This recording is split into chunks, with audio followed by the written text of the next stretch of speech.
So before humans tried to write books or even build cities, they were brewing beer and baking bread.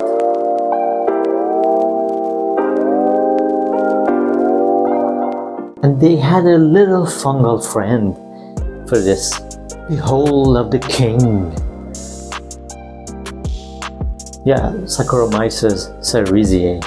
It may sound funny, but the name Saccharomyces cerevisiae means sugar fungus of beer. Toll. And the people started using it before 6000 BC in Sumeria and Babylonia. Jeez. And the yeast was likely first discovered on grape skins where it naturally ferments sugar. And by the 19th century, bakers were borrowing yeast from brewers. So the brewers had it first, you know. So it is really the king. Haha. Funny fact, it can double its population every 19 minutes under ideal conditions. So imagine a yeast cell walking into a bar, eats sugar and burps CO2. Not a bad manner. Using honey instead of sugar.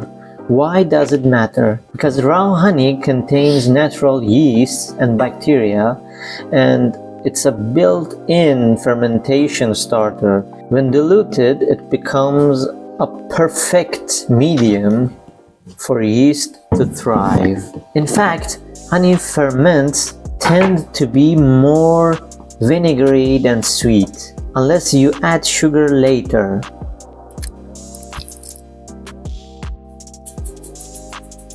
Booyah!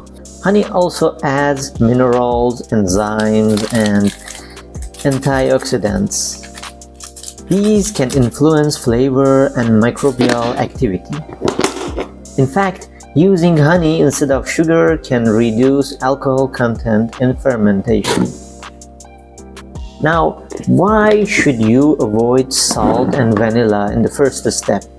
Because salt inhibits yeast activity by drowning out water. It creates osmotic pressure that slows fermentation, and vanilla contains alcohol and aromatic compounds that can interfere with yeast metabolism. In fact, salt can delay or suppress fermentation if added too early. Yeah, and vanilla extracts often contain ethanol, which can act as a preservative and slow yeast growth. So it is really the boss. Eh? Who's your daddy? Eh?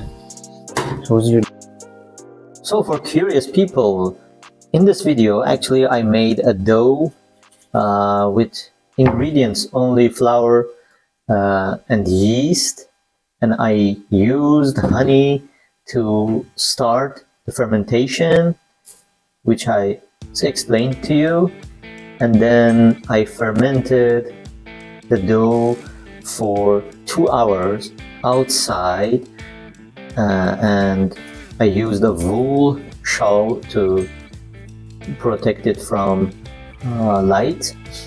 And then after 2 hours I put it in the fridge for 24 hours, and then I took it out, made it round and flattened it and sliced it, and then I used actually only brown sugar and cinnamon to make my buffalo fingers, which are very delicious, crispy on the outside and a little bit chewy on the inside. If you like them crispy, just cook them a little bit more. No other ingredients have been used. The fermentation was natural.